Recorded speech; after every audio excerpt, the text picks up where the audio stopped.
Hey YouTube, been a while. Hope you're doing well. We've explored some interesting options for the GFX in prior episodes, and today is no different. For this video, we're going to shift our focus to a versatile and powerful medium format zoom lens. That's right, I said zoom. In this video, we'll be taking a closer look at the Pentax SMC FA 645 150 to 300mm lens. The lens was released in 2003 and designed for the Pentax 645 system, which has a rich history dating back to 1984. The Pentax 645 system evolved over the years with significant advancements in autofocus technology, particularly with the introduction of the 645N in 1997, followed up by the 645N2 in 1999. The lens was part of that evolution, ultimately being retired in 2023, but is still providing photographers with a compact and versatile telephoto zoom option that can cover a 35mm equivalent focal length of roughly 120 to 240mm.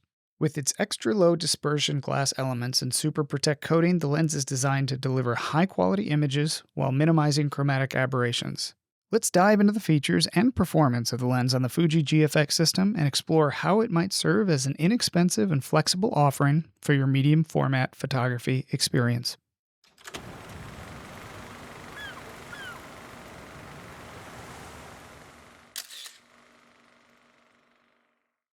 The lens itself was introduced alongside the Pentax 645N series systems, which was Pentax's first medium format system with autofocus.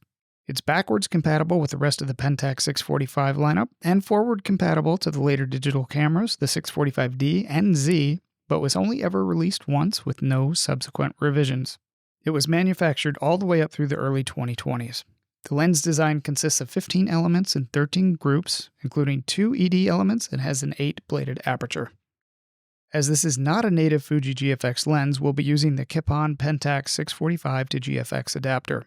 I'm not aware of any adapter that supports Pentax 645 autofocus lenses, so this will be a manual focus lens on the GFX. You'll need to program the focal length into the camera for stabilization purposes, and I'd suggest 180mm, and you won't get any EXIF information or metadata from the lens. Since this is a telephoto zoom lens, you'll see the best results on a tripod, but since the overall length of the lens gets pretty long with the adapter, I'd suggest using a tripod collar. We'll talk more about my experience with that in a moment. Listed as 920 grams officially, on my scale, which is more accurate because it's red, it weighed 915 grams, and the hood adds an additional 80 grams. The Nippon autofocus adapter weighs 256 grams. The combined weight is right around 1.25 kilograms, 2 3/4 pounds, or 29 baby chicks. The aperture range is from 5.6 to f32 in half-stop increments, and then a final full-stop jump from f32 to f45. f45 is a new one for me. I don't think I've ever seen a lens go to f45 before. I'm not sure what the thought there was, but perhaps it's useful for long exposures if you happen to forget your ND filter at home. The lens does have a physical aperture lever on the lens mount that needs to be held down either by an adapter or your hand in order to actuate the aperture mechanism. It also has a focus clutch mechanism to easily shift between autofocus and manual focus. For our purposes, this is not entirely useful, as the lens needs to be in manual focus to be operated on the GFX. The lens is an internal focus design, so it's not going to change length based on the focal length selected. The focus ring is lightly dampened, but gives a plastic-on-plastic feel during rotation, and depending on your copy, may not provide consistent resistance throughout the roughly 150-degree rotation from either end of the focusing range. The focus ring is forward on the lens closest to the filter threads. The zoom ring is more heavily dampened and requires more effort to turn than the focus ring, but it also gives a plasticky feel during rotation. The throw of the zoom ring is roughly 90 degrees from either end of the zoom range. The zoom ring is towards the back of the lens, closest to the lens mount. The lens measures 8 1/4 inches or 210mm in length. The Nippon adapter adds 3 inches, so the fully adapted lens has a maximum length of 11 1/4 inches or about 290mm. The lens accepts 67mm filters. The lens also works with 1.4x and 2x extenders that were made for the Pentax 645 system. The minimum focus distance of the lens is 2 meters or 6.5 feet across the entire focus range. At 300mm, the magnification ratio is roughly 1 to 5.5. Here's an example of the lens mounted on the Fuji GFX 100S. Now is a good time to talk about the tripod setup.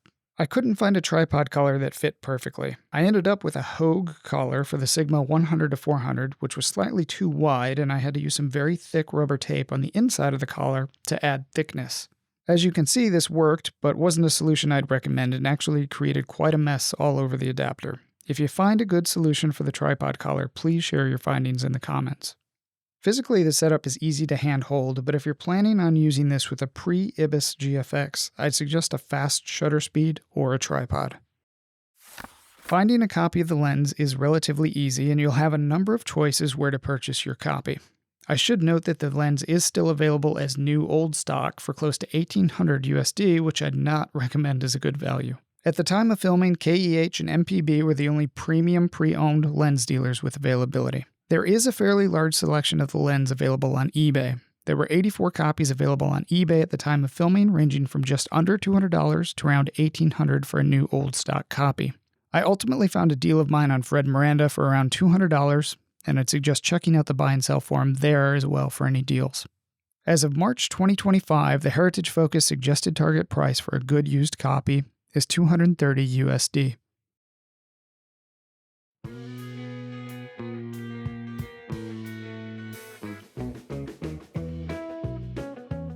The lens was designed for the 645 platform, and as a result, the image circle is much larger than the crop medium format sensor in the Fuji GFX system. When paired with the smaller f5.6 minimum aperture, there really is no significant vignette.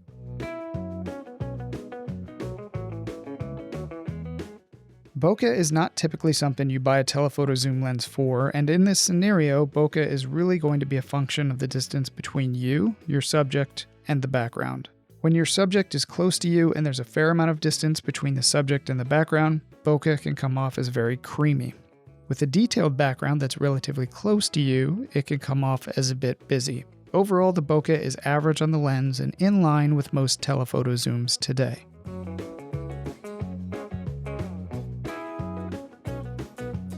The hood on the 150-300 is rather large, and it works well to help control flare and CA. CA is helped along by the minimum f5.6 aperture and isn't much of an issue. The lens does create some strong veiling flare in the right scenario, lowering the contrast in the overall scene on certain angles. The sunspots and lens flares are well controlled, and I didn't see too many images where that was present.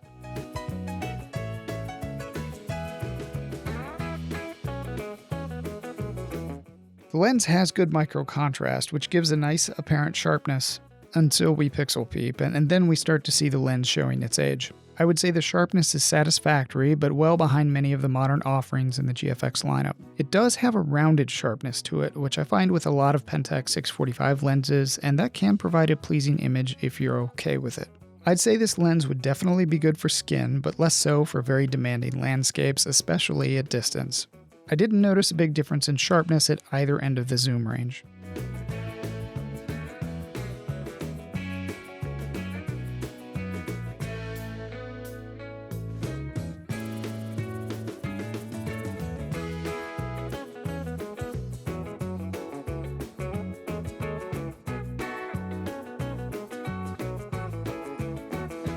Color definitely tends towards cool on this lens, and I'd say it's capable of some very vibrant images, but you really need a scene with a lot of contrast to bring out the best in the lens. I think the lens fits in well with other Pentax 645 lenses as far as color. It's not unique by any means, but overall there wasn't much to note as far as any special color reproduction.